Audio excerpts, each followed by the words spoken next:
Come in. Welcome. I'm E.G. Marshall. I have a strange and frightening story about an onyx eye and the effect it had on the lives and happiness of several people.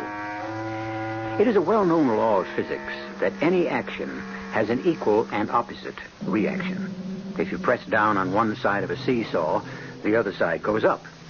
If you drop a stone into a puddle of water, the water rises in exact proportion to the displacement of the stone. If good luck is on the face of the coin, wouldn't the other side bring the reverse? It's for you, Kathy. Oh. A birthday present. Now close your eyes and hold out your hand. There. You may open your eyes now. Oh, why, it's beautiful. You don't like it? Oh, yes. Yes, I do. It's very unusual. It looks like an eye. Well, the little man I bought it from said it would bring us luck. It's onyx. The eye in the onyx makes it valuable as an oddity. Oh. What's the matter? It moved. It moved in my hand. Take it away, Jack. Take it away. Please.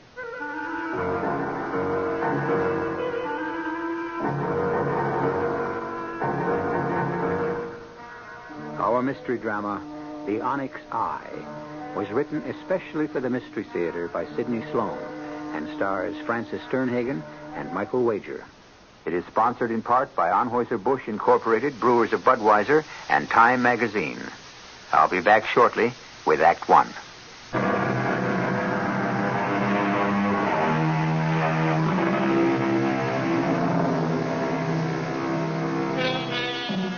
It was a cold, slushy day in January that Jack Evans found himself on the run-down side street in a section of town in which he had seldom been before. He was weary and cold from job hunting, but he knew he couldn't go home and face Kathy, his wife, on her birthday without some small gift. Then he saw it, a little curio shop. He looked in the window at the collection of junk jewelry, second-hand objets d'art, when his eye was attracted to an interesting egg-shaped object, dusty and half covered by other things. He immediately knew that was what he was going to buy for Kathy. Hello?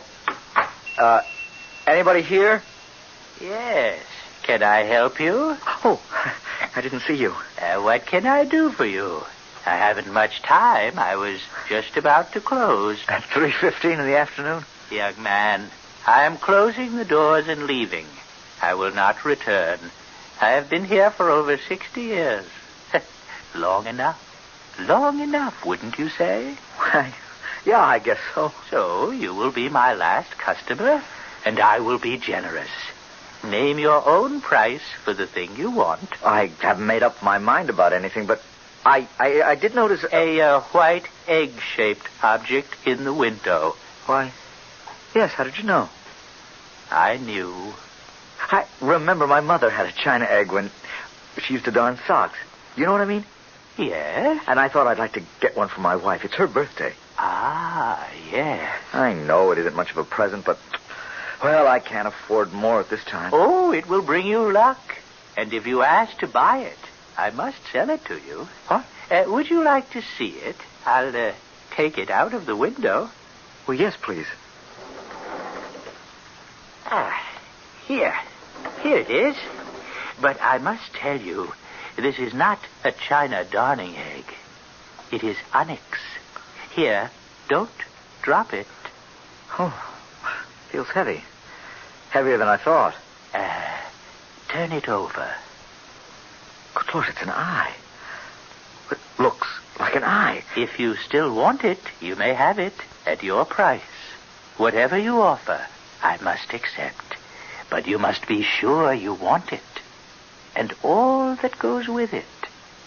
Because you will have it with you forever.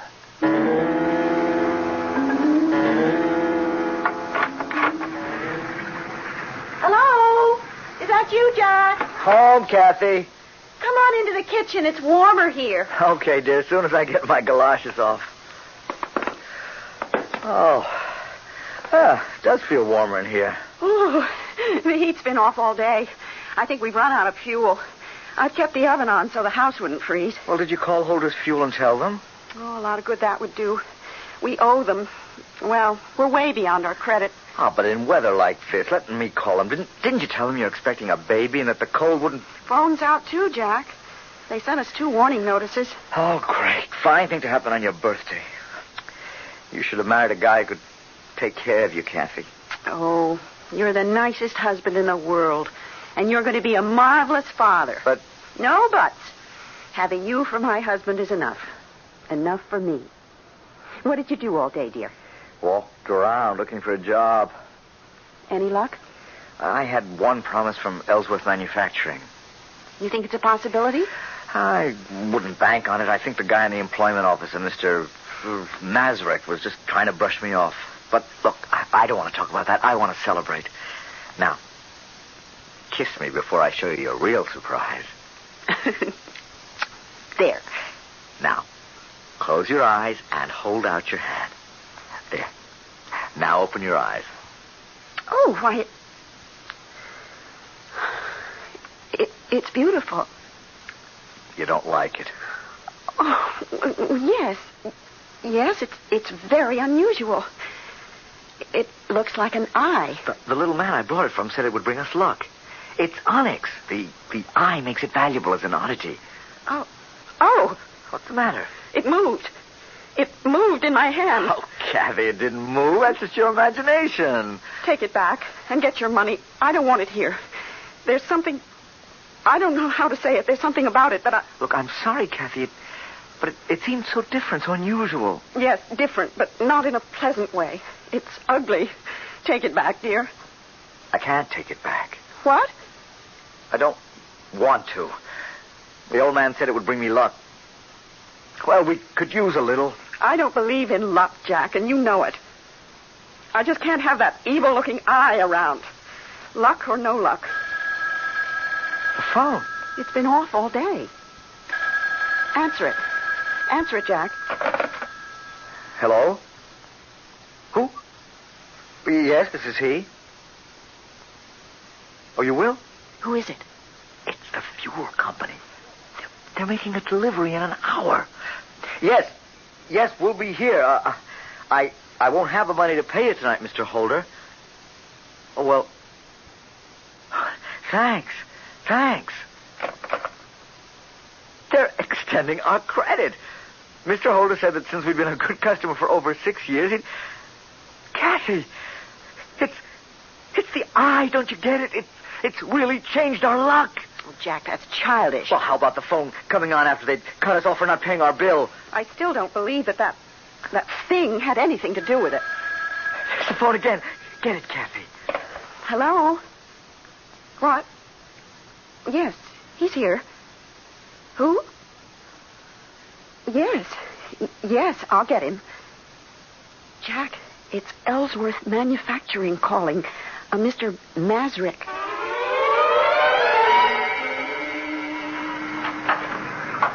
Oh, good morning. Can I help you? Oh, Mr. Evans. Well, we ain't seen you in the store for quite a while. Yes, I want to pay my bill. Oh, sure. Is that all? Now, just a minute. I'll get out the credit book. Sorry to have let it run so long. The bill, I mean. Oh, don't give it another thought. You see, I was out of work and so you stayed away. Now, that was foolish. Now, Harry and me, well, we sized you up as an honest man. Right away, we knew you was okay. The first time you and your wife came in the store. Hey, how's she doing? She have the baby yet? A couple of months more. Oh, the last couple of months seem mighty long. Take it from me. Nah, that's the bill. Let's see. Evans, Evie. Ah, here it is, yeah. $16.85. Part of it was for that baby magazine your wife was getting. Oh, yeah. Well, I can pay it. Just got my first week's pay. Oh, wonderful. You see? Nothing like a baby to bring a couple of luck, Mr. Evans. Now, you'll find that Providence provides for a baby. I guess you're right. I'm working for Ellsworth Manufacturing. I'm a foreman. Oh, that's great. Hey, I just thought, why don't you buy a lottery ticket on the state lottery for the baby? It's just $2, and with your luck, I'm sure... I don't want to push it too far, Mrs. Mazza. I got a load of bills to pay before I start taking chances on $1 million to one shot. Well, someone's got to win. Hey, look, I'll put up the money for you. The ticket will be in your name. If you hit, we split. Nothing to lose and everything to gain. It'll be my present to the baby. How about it? Okay, but you're throwing away your money. I never won anything in my life.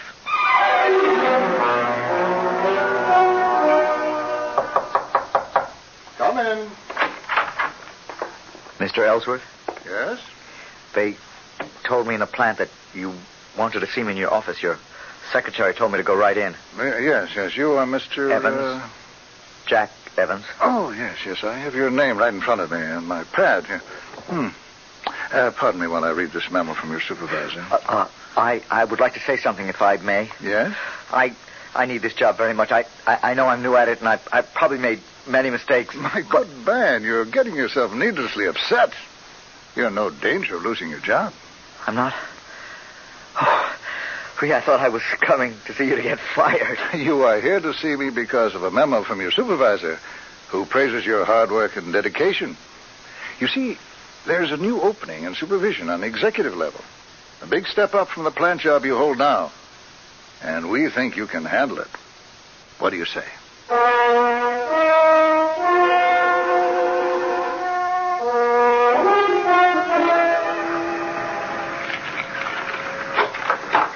Kathy!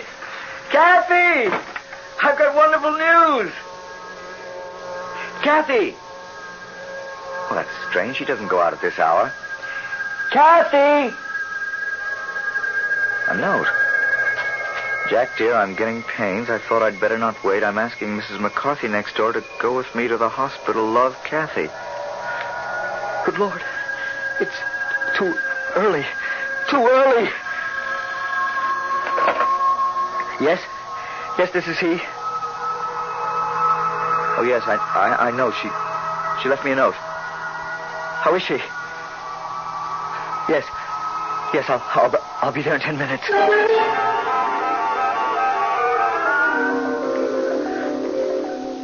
Jack. Oh, Jack, I wanted you near me. I was frightened. I came as soon as I could, dear. Have I had the baby yet? Yes. Yes. Yes, the baby. You've had the baby. It's all over. Is it a boy, Jack? I wanted a little boy. I know you wanted a girl, but we'll have the boy first. Yes. And... But you're tired now, dear. We'll talk later. You must rest. No, I'm not tired. I want to talk about it with you. I want to see it. When can I see the baby? Kathy, please, try to get some rest. Jack, you're acting so strange. Is something wrong? Darling. The baby. It's dead, isn't it? Oh, Kathy, that I should have to tell you. Oh, my darling. Was it a boy? A beautiful little boy, the doctor said. Well, why? Why did he have to die? I have no answer, dear. Doctor said everything was going fine, even though the baby was premature. He didn't feel there was any danger. Then suddenly the little heart stopped beating. They did everything they could. It was God's will. No, it was that evil thing. That ugly, frightening thing. That eye. Kathy. That eye. Kathy. Get rid of it. Throw it away. I've felt its evil presence ever since you brought it home. Oh, darling, if that eye disturbs you, I'll get rid of it. Before I get home, Jack, promise me you'll sell it or give it away. And if you can't, then destroy it. Yes, Kathy, I'll do whatever you say.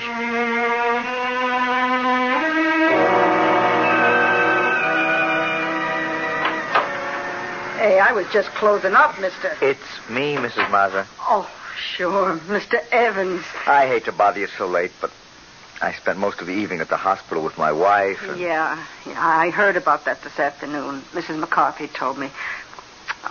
Guys, that's a terrible thing to happen to a nice young couple like you two. I sent your wife a card. Yeah, thank you. Listen, what I came in to ask you... You know this neighborhood well, don't you? Uh-huh.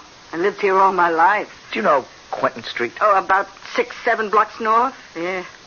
Used to be a nice residential street, but Oh, it's real run down now. Do you know that little curio shop at the corner of Westerly and Quentin? You mean, did I know it, don't you? Oh, it's been closed for ages. Years. No. I was in there last week and made a purchase. You couldn't have. Well, that building's been empty for nearly 20 years. The windows are broken. It's fallen apart. You know, I remember it when I was a girl.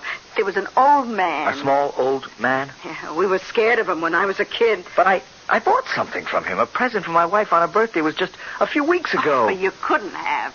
Well, the building's been condemned for over 5 years. It's supposed to be pulled down. But he was there, I tell you, in the shop. January 29th, my wife's birthday. Mr. Evans, I seen the ambulance come and take him away. Exactly 20 years ago. I think it was in January, too. He was dead. If you seen him, you saw a ghost.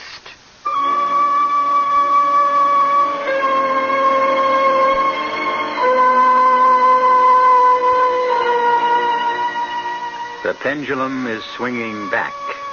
Payment is being demanded. What seemed like one piece of good luck on top of another is now being eroded and lost. The payment burden may get to be even heavier. More than Jack and Kathy Evans can bear. I'll be back shortly with Act 2.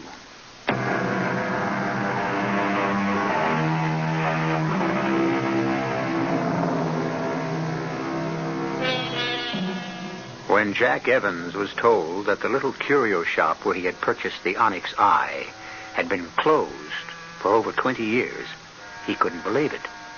The memory of the night when he was in the shop a few weeks before was sharply etched on his mind. The next day he went to find out for himself. The shop was no longer there.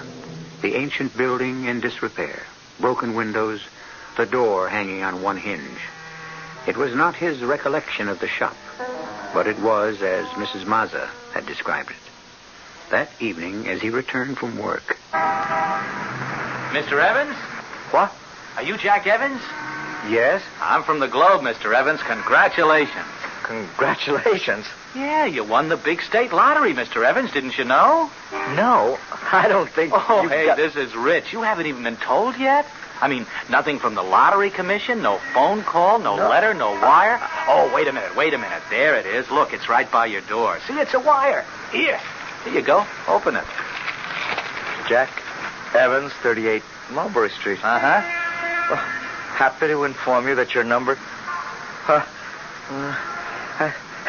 check for $250,000 will be... Oh, good Lord. Hey, are you all right? Yeah, sure. I'm great. Well, you looked a little pale for a minute. Well, I guess it sort of got to me for a minute. I think I wanted to get rid of it. Huh? Well, what? You mean your lottery ticket? No. The Onyx eye. Huh? Oh, this money is only half mine. Mrs. Mazza, who runs a little stationery store on Euclid and 12th, bought the ticket for me. We're going to split the money if I won. Mrs. Mazza, Euclid and 12th. Got it. Now, what about this eye? The Onyx eye you just mentioned? I'd rather not say much about that. It's kind of a good luck charm. Well, have you got it with you? I mean, I'd like a picture, with you holding the good luck charm in your hand. Well, I've got it in the house. Come in. Great. Say, you said you were going to get rid of it, or you wanted to get rid of it? Yeah, it bothered me. Just a minute. I've got it in a drawer. Ah. Here it is. Say, that is something. Huh. Ugly little thing, isn't it? That eye seems to be looking right at you, huh? My wife's afraid of it, wants me to get rid of it. Are you going to? I don't know. She thinks it brings bad luck. For you, it didn't.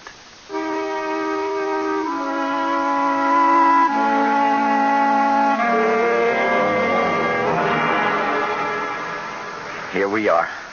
Dear, we're home. Yes, Jack, we're home. Up the steps. Yeah. Take it easy. Mm-hmm. Hello. Welcome home.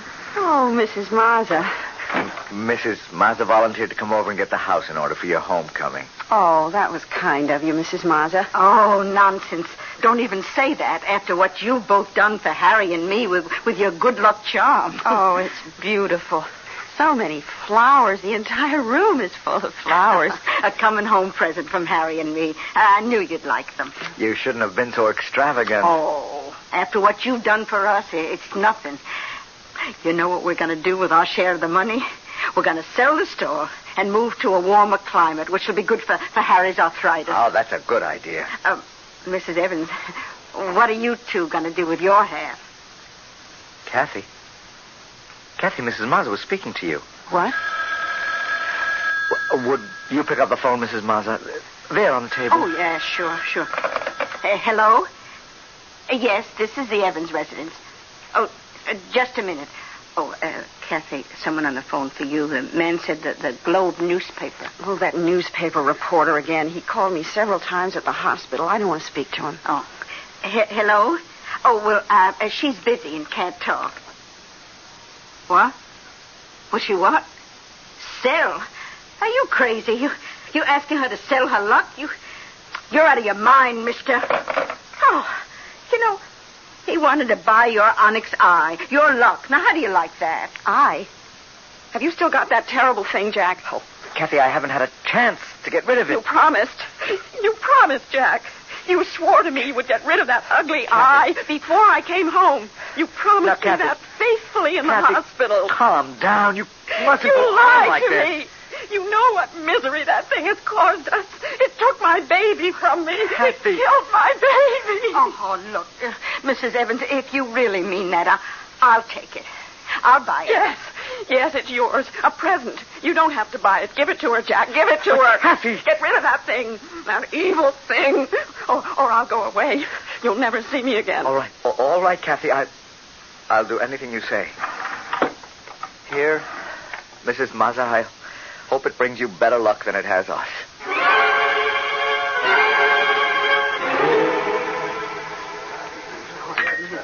Well, Jack, like my choice of restaurants? I've never eaten in a place like this before. Well, you'd better start getting used to it. The firm has a charge account here. We do most of our business entertaining here. Oh, yes, Peter Fairley told me. That all he told you? Jack, we like you. When you came into that money, when you won the lottery, you didn't change. We all thought you'd buy cars, clothes, jewelry, a new house. But you took it all in your stride. No fuss, no feathers. Made a big impression on the board, I can tell you. I wasn't trying to make an impression, Mr. Ellsworth. We knew that, Jack. We all knew that. You were just that kind of a man. Which brings me to what I started to say a moment ago. Jack, the board of directors has voted to make you an officer of the company. You are now a vice president of Ellsworth Manufacturing Incorporated.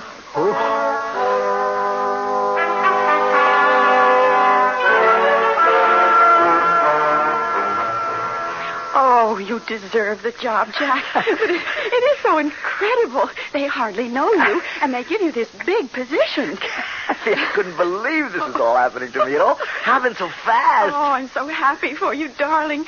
And you know, it was really you, your ability, your personality that put you where you are. It wasn't some stupid good luck charm, some magical eye. Oh, I'm so relieved since that thing is out of the house. I'm sleeping better. Feeling better? Oh, that reminds me. I went to the doctor today. He did some tests and a complete examination. What did he say about having another baby? He seemed very optimistic. He said he'd get back to me as soon as he had all the results from the test. Good. I'll get it, Kathy. Hello? Oh, hello, Mr. Evans? Yes. Oh, Mrs. Mazza? I'm sorry to bother you and your missus so late at night. Oh, it's not so late. We haven't gone to bed yet. Oh, that's good. Look, I'm a little worried. I had to talk to you. Could I come over? Well, it is right. Well, couldn't it wait until tomorrow, Mrs. Mazza? I'm so upset. I wouldn't sleep a wink if I waited till tomorrow. Well, hold the phone for a second. It's Mrs. Mazza. She seems upset, wants to come over. Well, let her come. She won't stay very long. Mrs. Mazza? Yes? Come over, but please, remember, Kathy's not fully recovered. Oh, it'll take me just a few minutes. Thank you. I'll be there in 5 minutes.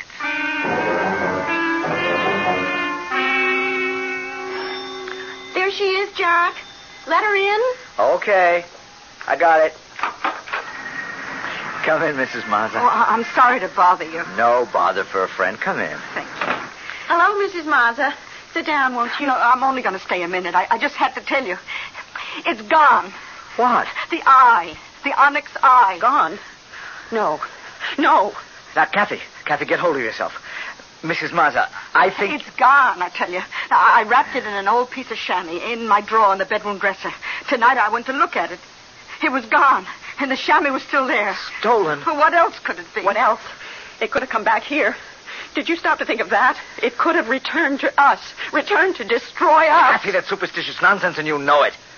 Mrs. Mazza, my guess is that it's stolen. Someone must have known that we'd given it to you. Oh, yeah. I suppose you're right.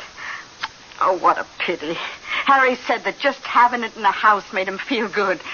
Oh, well, I'm sorry to have bothered you. I'll go now. Want me to walk you home, Mrs. Mazza? It is late. Oh, no, I'm okay. I know the neighborhood. And good night. Good night. You're sure you'll be all right going home alone? Oh, sure. Jack, Sure. look. On the doorstep. What? Oh, my God. Oh, it's the onyx eye. It's come back. It's come back. Oh, quick, look outside. See if anyone's near. No one. There's not a living soul on the street. It's come back. We'll never get rid of it. You have made an offer, and now you must go through with it. No, we don't want to take it back, please. That is impossible. I cannot take it back.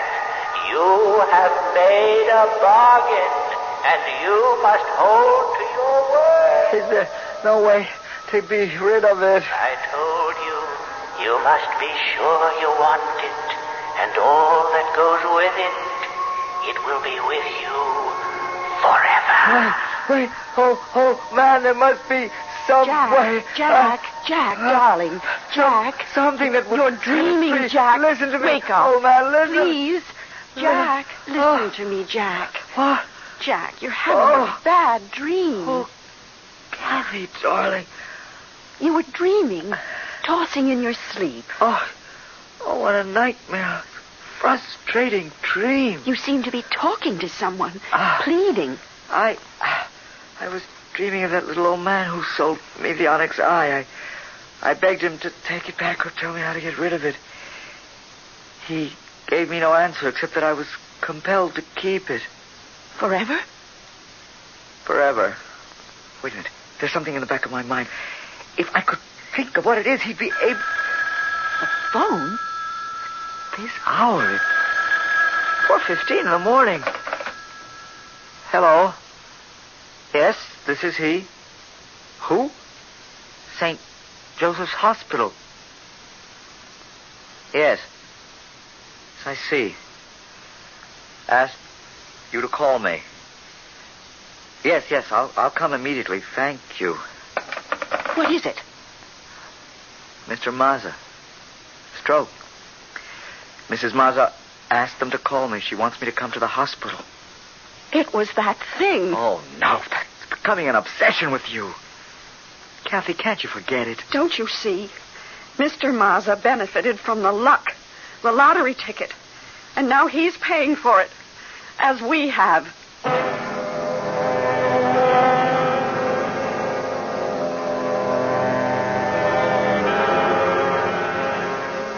Like some evil thing, the power from the onyx eye reaches out to crush all who have benefited from its luck. Its influence keeps spreading like a pool of slimy, polluted water, defiling everything it touches.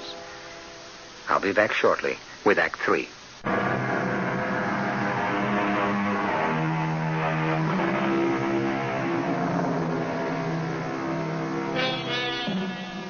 Jack went to the hospital that night and sat waiting with the wife of the stricken man through a long gray dawn. Finally, the doctor came with the news that Mr. Mazza had died. His last words before the end were, strangely enough, the eye, the lucky eye, how wonderful to have it. At the cemetery several days later, Mrs. Mazza was heard to repeat almost the identical sentiment. Our Father, which art in heaven, Oh, he was so happy the last few days of his life. Happier than I've seen him in years. Mrs. Mazza, I'm sorry. I'm sorry that we involved you and your husband in our... I don't know how to say it. We feel responsible. Oh, no. No, you got it all wrong. I told you he was happy. You brought us luck. Bad luck. No, it was good. Even if it was only for a few days, a few hours. It was like a dream come true. But, Mrs. Mazza, what will you do now? Oh, what does it matter? I'm not sad. I'll manage. I'm happy to know that Harry got something good, that made him feel good before he passed away. No, you're wrong. I can't understand you. You wish for death. That's not happiness. I'd give up everything in this world, everything. All the comforts, even necessities to have my baby with me, alive and warm in my arms, next to my heart. Anything for that. Kathy, people are looking at you, please. Let them look. Let them look. In respect for the dead. I have no respect for the dead, for this stupid ceremony of death, for the soothing words that close your mind and drug you into acceptance. Kathy, please, they're lowering the coffin. Are they? I know something else that should be buried in the ground and covered up forever. This. Aye, you brought it here. To bury it. There. You threw it in the grave. You threw it away. Yes, I'm burying it. Burying it forever.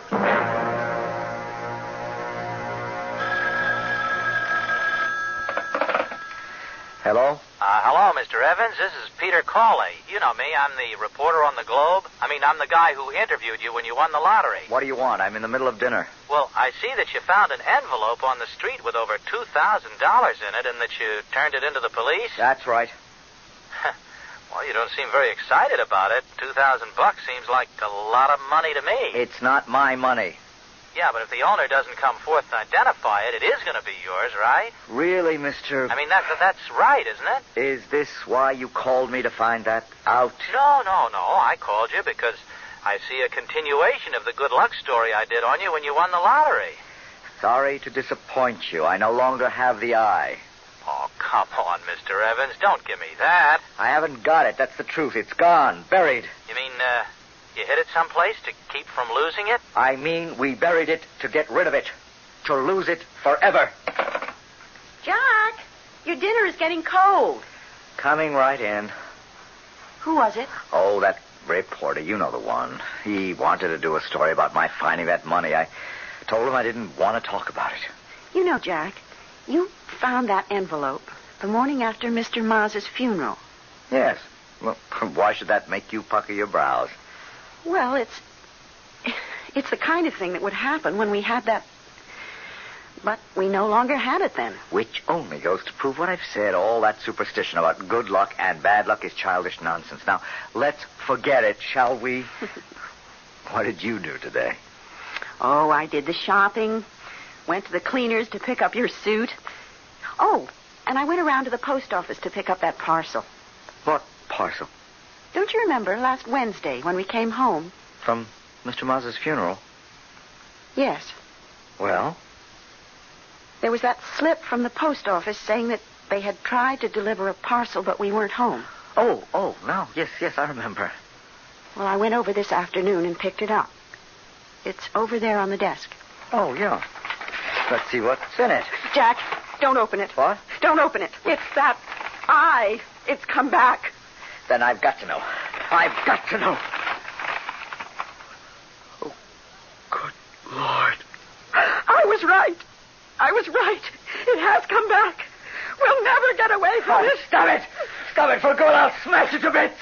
Grind it into dust.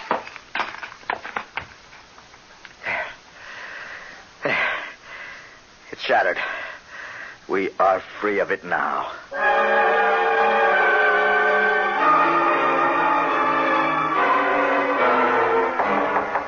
Come in. You wanted to see me, Mr. Ellsworth? Oh, yes, Jack. Come in. Sit down. Thank you. Jack, I see you've been having a little trouble. About the lottery ticket? Been in the papers, featured quite prominently. I can say the same thing to you that I told to the district attorney. I did not know the ticket was a forgery. Yes, I know. I have returned my winnings to the State Lottery Commission. Mrs. Mazza has returned her share also. You have behaved very honorably in the whole matter. I myself have said that to the board. This was brought up to the board? It had to be, Jack. You see, you occupy a very unique, a very sensitive position in our company. I don't understand how this could affect the company. My boy, a company such as ours is only as good as our reputation. I get it, Mr. Ellsworth. Now, I know why you called to talk to me. Jack, try and see my side. You are no longer an asset to Ellsworth Manufacturing. You are a liability. Now, I'll tell you what we are prepared to do. We shall give you a letter with the very highest praise for your ability and character. We shall give you 3 months' salary as termination pay, and your best wishes for my future.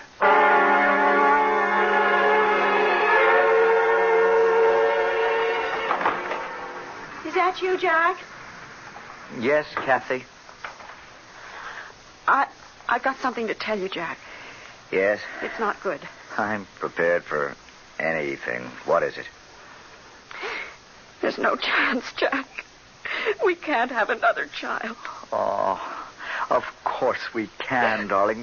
We'll go to another doctor. We'll leave here, start fresh someplace else. Sometimes a change of scene or environment. Oh, it's no use.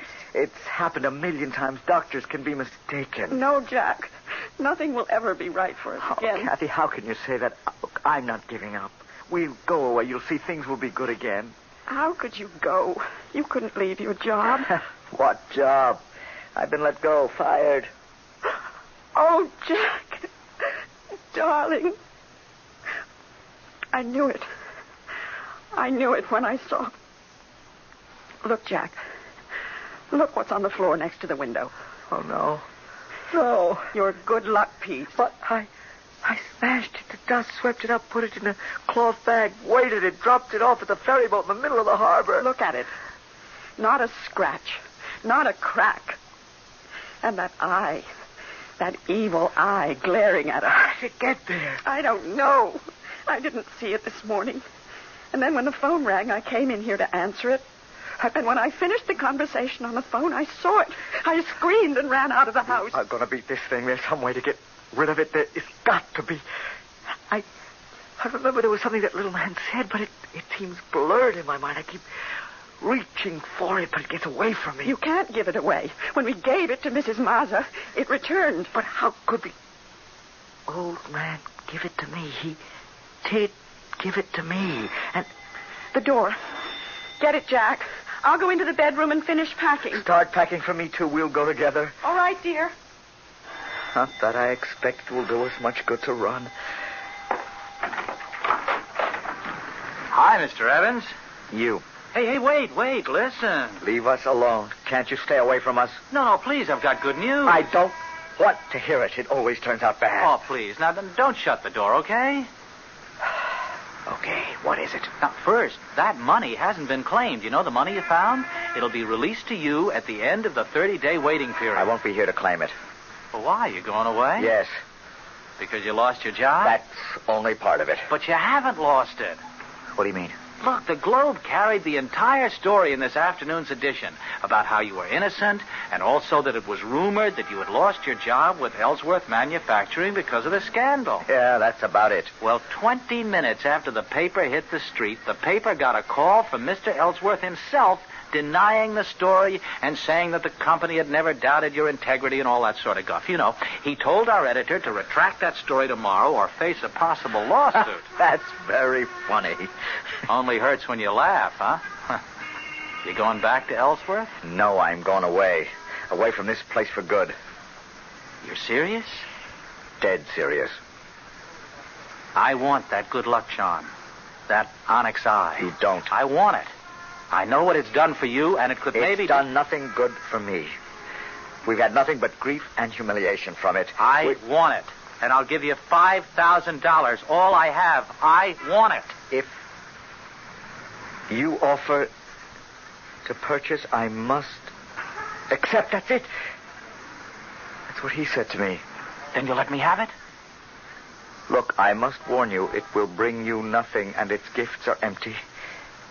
And you'll pay heavily for all you get. Or think you get. I want it. I insist that you sell it to me. Very well. You are sure you want it. And all that goes with it. I'll get it for you. I've got the money with me in cash. Here. Here. Hold out your hand. Yeah. There. And here's the payment. And thanks. Thanks for parting with it. May the Lord have mercy on your soul.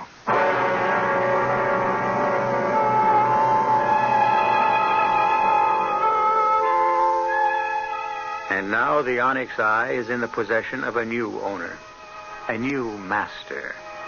Despite the warning Jack Evans gave him that he would pay for every piece of good luck, pay perhaps with his blood or the happiness of those near him, the new owner steps out into the world clutching the evil talisman in his hand, with his heart full of hope. I'll be back in a moment.